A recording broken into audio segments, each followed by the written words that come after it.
What is up mga idol? Welcome back to my YouTube channel. And for today's video mga idol, so wala lang naalang ko'y kanang i-vlog lang kadyot kay naamay ni kuan ako ba kanang since online seller man ko sa una na nagkuan ako interview ba kanang na siya nga pwede min mo tabangan para sa interview kay kuan kanang I think project siguro ni nila ba nga mag-interview sila kanang mga online seller kanang kuan kanang basta mga e-commerce ba e-commerce mo na siya ang kanang nagbaligya ka og usa ka butang through internet or through online selling mo na siya ang e-commerce mo siya. So online seller man ko sa una gud before ko nagtrabaho. So monis lang ilang mga pangutana. So akong gi-save kay nagkuan man sila, naghatag man sila og questionnaire diri sa ako. So let's start sa kuan number 1. So number 1, how did you start selling online? How much is your startup capital when you sell through online? So nag-start ko og selling online last year pa last 2 years this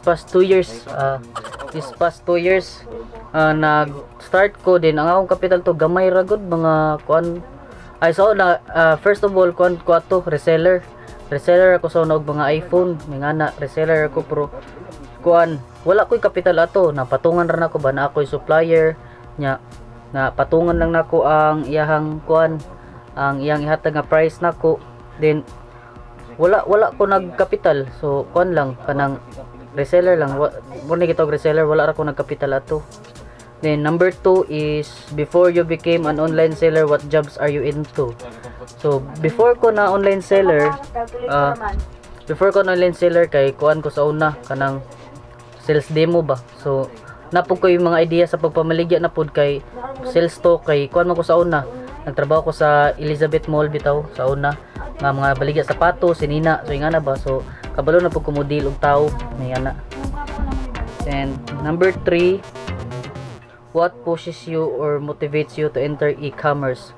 So kini nagpush na ko ani kay para mo enter sa e-commerce is kuan para maka extra income mo siya, extra income while nagtrabaho ko, nagmaligya pud ko sa online kay wala ka magsalig sa sweldo ba para na pud kay kanang extra income ba may nga na kay ganang paliton at least na kay makuha kay naam kay extra income wala ka ga salig sa sweldo.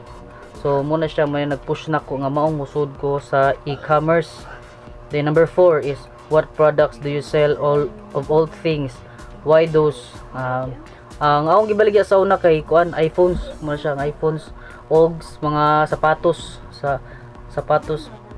nganong kana kay akong mong gigaran ko sa cellphones kay iPhones ang baligya sa or mga gadgets kay kuan mo siya demand siya and dali siya mahalin unlike sa sinina daghan kag kompetensya pero at least sa mobile phones gamay kag daghan tod kag kompetensya pero kung gamay lang jud ka mo ana jud dali siya mahalin kay kuan sa demand ang mga mobile phones ba. Then sa mga sapatos pod naka-kuan po sapatos dali na pod siya mahalin kay ang gikuha na to nga supplier kay barato ra pod, so barato ra pod akong nabaligya ato so mungtong dali siya nahalin. And number 5, how long you have been selling through online? What are your challenges in online selling? Kini siya ang gidugayon ako sa pag online selling kay kuan mga hapit mo 1 year wala kay hapit mo ko 1 year sa na wala trabaho. So nag online selling ko na ko'y trabaho pero pagkahawa na ko to online seller gihapon ko. So online selling ko ang akong mga challenges nga na sugatan is kanang mabugos muna siya kanang bitong magpa-reserve nya ingana nya himan-himan di dayonon nya kanang kuan mo mag-meet up na mo igabot nimo sa ka lugar kay igabot nimo didto kay wala dili ka tungahon mo siya mga challenges na mo sa mga online seller. Pero as ikaw nga online seller ka sabot na lang jud ka kay nadyo mga tao pud nging ana ba nga mga mangilad ba mga walay konsensya bitaw. So number 6, what's great about using Facebook, Lazada, Shopping, online business? How does Facebook, Lazada, Shopee helps you to make your business? Mo ni siya kanang what's great about using nga unsay nakakuan na kanindot ana nila nga mga kuan magud silbi muna siya ang imuhang bridge para ma-market nimo ang imuhang baligya peta Shopee, Lazada or Facebook. Wala man kay physical store kaysa magkuha pa kag physical store like magkuha kag pisto sa imol, magkuha kag pisto daghan pa kay kag bayron nun, daghan pa kay i-process, which is kung moari ka sa Facebook, Lazada, largo ra ka post ba, mulargo ra ka post nya wala ibayad, wala kay gibayaran, nag-marketing ra ka, muna siya mong bridge para maka-market ka sa imuhang kanang mga baligya. Muna siya ang pani what's great about using Facebook, Lazada in online business. Then number 7, what advice will you give the aspiring sellers who want to try to do business online? So muna siya, kung mag-business ganita sa online mga idol, pasensya lang yun, dapat taas ka og pasensya kay nadyo mga customer nga sige pangutana, magpa-reserve dayon nun, mabugos. So dapat kung makangana nga struggle, padayon lang jud ka sa imong pagbaligya. Ay lang jud pada sa mga kay syempre challenge jud na mga ngana as a online seller. So risky siya ba, risky. Di biya lalay mabaligya sa online nga. Pliti-pliti pa kung mag-meet up, di ba?